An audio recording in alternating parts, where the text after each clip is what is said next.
was aware of the pressure on the nursing staff in particular, and also the other patients when there were dying patients within the wards. And I felt that there was a much better place for them to be, where the nursing staff had the time for them, and it wasn't impinging on the care that they had to give other patients. I had been working within the hospital and was aware that there was a huge need, both by patients and by staff. And that was becoming more and more into the press, and so people were questioning, what is a hospice? And so we were able to answer that. And I mean, Barbara's reason for even starting it was wonderful, and I think it's something that a lot of people, if they'd had that, you know, get up and go and foresight that Barbara had, would have wanted to do the same thing, because she saw her father die in a general hospital ward. The care was wonderful, but there should have been, for someone with terminal cancer, there should have been a designated area where they weren't surrounded by people who'd perhaps gone in for a hernia or something like that. And she decided that it was time, you know, to see if she could do something about it.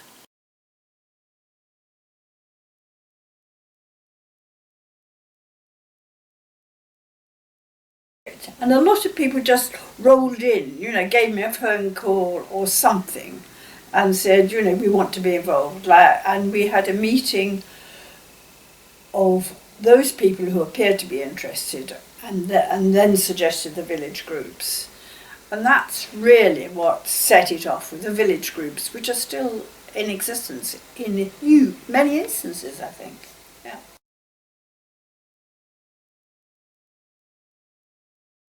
And there was an advert in the Bucks Herald launching the appeal, and a little cutout to send to Barbara Lucas to say if you wanted any more information or wanted to be involved. So I kind of slept on it overnight and thought, that might be a nice way to get involved in the community now that, you know, we're back and we're settling down here. And I think Barbara was on the doorstep the next day. Came in and we had a chat, and so it went from there. I saw a small ad in the Bucks Herald asking for, I can't remember, someone to work in the office at the hospice appeal, and I replied and went for an interview, and the first person I can remember seeing was our dear friend Polly, who was a long-standing volunteer. And anyway, that's how I got involved. I took the position. So far as the community was concerned, they read about it in the local paper, and we aimed at meeting up with the various groups within the villages, so that the villages created their own team of fundraisers. And they became then very competitive among themselves. You know, whether it was Western Turville doing better than Long Crendon, or Long Crendon doing better than Haddam. It was brilliant.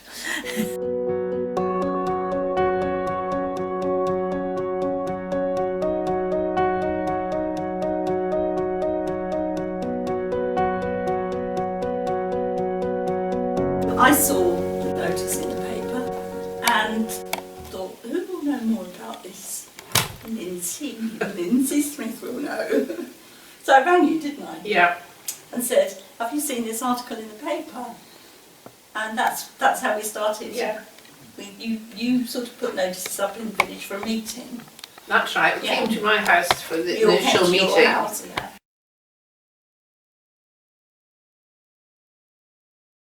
Miss Margaret Taylor, and I became involved because I had just resigned from my last job. And I was talking to someone, and they were telling me Barbara was setting up this charity. And I knew Barbara. I said, do you want a few volunteers? Do you want to volunteer? Oh, yes, yes, yes, please. So I got in quite near the beginning, in actual fact, which was lovely.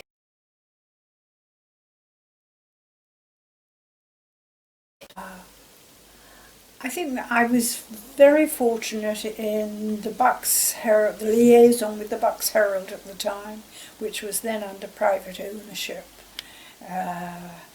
And Brian Dufresne was in charge, and he was right behind it, and they supported us to the hilt.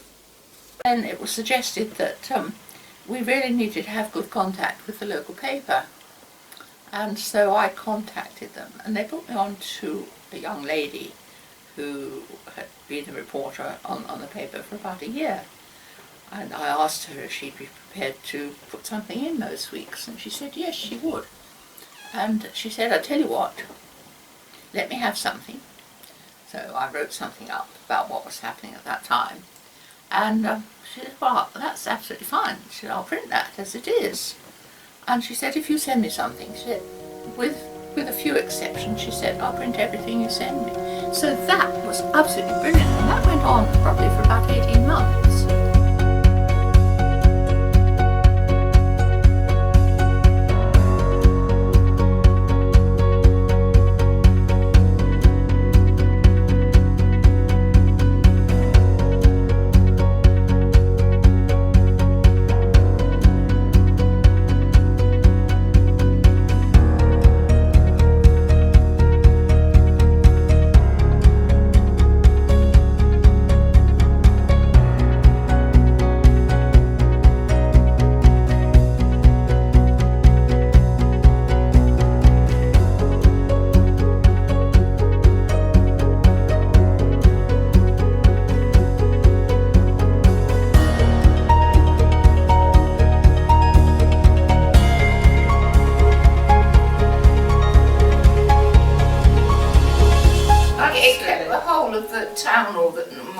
The whole of the Aylesbury Vale it was just alive, didn't it? It really did. It pulled, I don't know, it just seemed to hit the spot for getting people involved.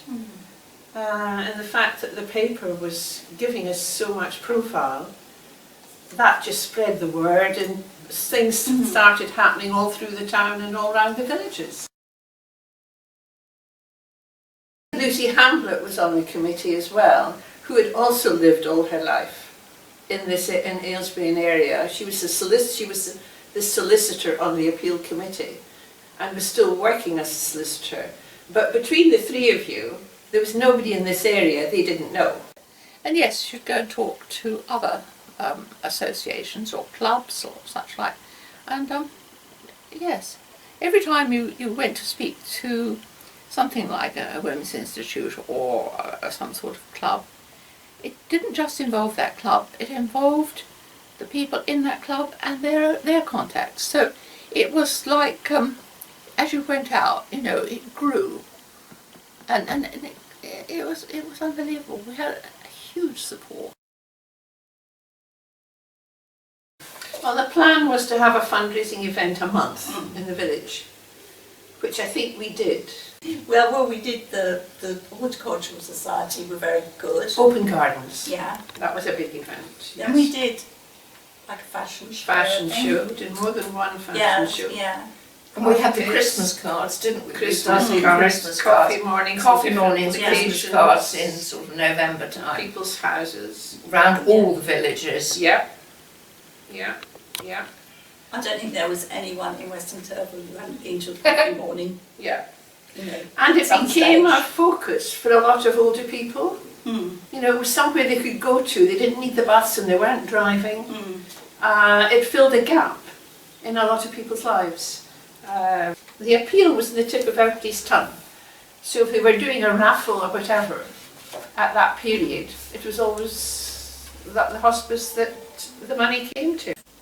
The schools became involved.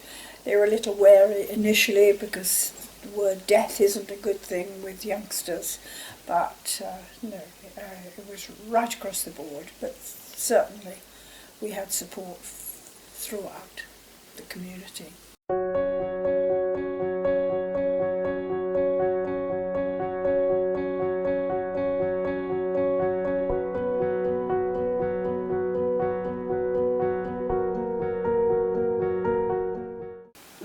companies, you had to prove that community really wanted this. And so this is where, once you reached the halfway mark, and it had happened virtually by personal, small-scale events and so on, once we reached that, that's when the trustees could go to these companies or personal contacts and say, look, we're really serious about this. Will you support? And the second half of the 250,000 happened very quickly. It'd be interesting to trace that through in the records, but the pressure was off us. Yeah. I think they changed. I think they could see we were nearing the goal, Yes. couldn't they? And we were serious about it. Yeah. The whole community was serious Yeah. about the fact that the hospice was needed in the community. How our husbands put up with us, I really don't know. Yeah. Because we were never there. Yeah. We were either at meetings or we were doing something. The thing that has stayed with me all along are the people that I knew in those days and met for the first time. And in no other situation was I likely to have encountered them. So I've made friends that have remained friends as a result of volunteering, and it was wonderful. And the nice thing about it was we all got on, which was really great.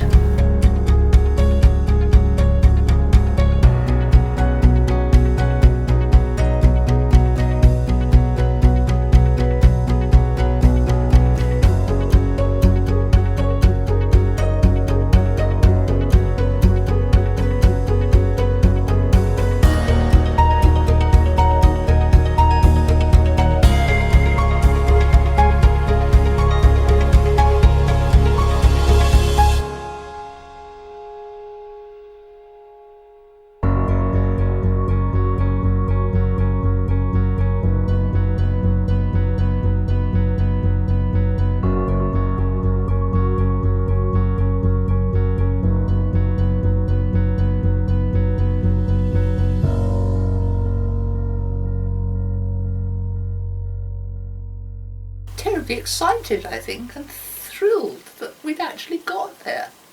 Relief, I think. Well, in retrospect, hooray, we succeeded. B, it was great for the community that it did succeed, but it also created a lot of quality relationships within the villages themselves, which I think was good.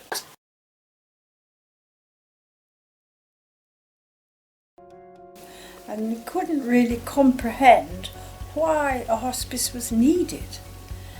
But I think, having been established almost 30 years, we now realise exactly what it's about, and they wouldn't be without it. I think that's the case.